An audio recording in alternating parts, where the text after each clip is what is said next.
While the sunny West Coast doesn't have to worry about snow, California is having some scary weather-related problems of its own. Amazing new drone video shows where a chunk of California's scenic Highway 1 collapsed after heavy rainstorms last week. Both lanes near Big Sur washed down into the Pacific Ocean. That landslide left a massive gap in the highway and a deep ravine littered with fallen trees. Thankfully, nobody was hurt there. Transportation officials have no estimate of how long it might take to actually fix that. Merchants say that collapse just another major blow to the area's tourism industry. Nah, man. If anything, I think a big hole like that is gonna help the tourism industry.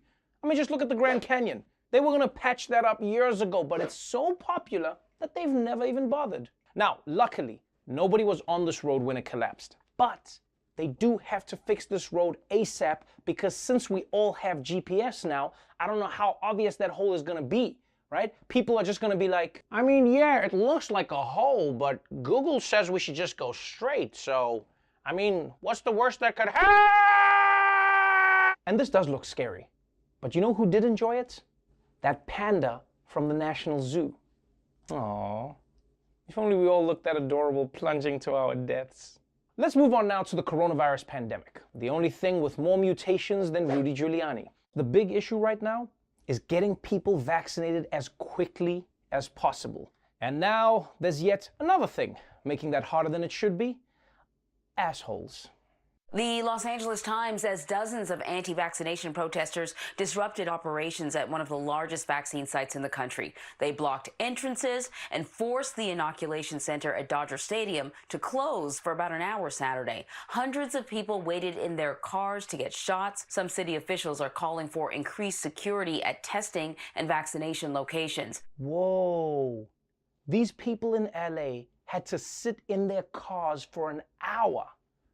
How did they notice? But on the real though, what the fuck, anti-vaxxers?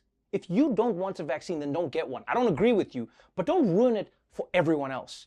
Like, we don't come interrupt you when you're busy dying of measles. Because here's what I don't understand. Why does it always have to be the most ridiculous people who are the most fired up? Like, why can't anti-vaxxers be like those Instagram models were last summer? You know, where they just post a black square on Instagram for one day and then never bring up vaccines again. But let's move on now to international news.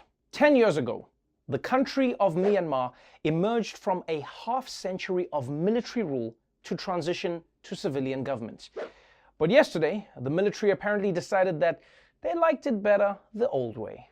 Breaking overnight, developments in Myanmar, the country formerly known as Burma. This morning, the military there announced that it took control of the country in a coup against the democratically elected government. It detained several politicians, including the country's civilian leader, Nobel Peace Prize laureate Aung San Suu Kyi. The raids came hours before a new session of parliament was scheduled to open, and members who won the November elections were set to take their seats. The military alleges voter fraud in the November election. Oh man, Trump must be kicking himself right now. I don't know why I didn't think about using the military. Can I have a coup over? And here's the thing, I know it's sometimes hard to get Americans to care about another country's politics. So if Myanmar wants to get the US to pay attention, they should change the country's name again.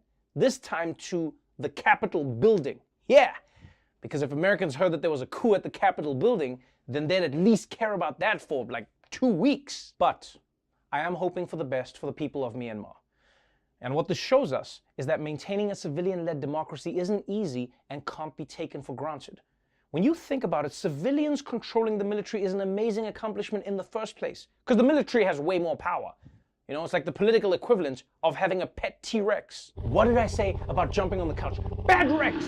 Bad Rex!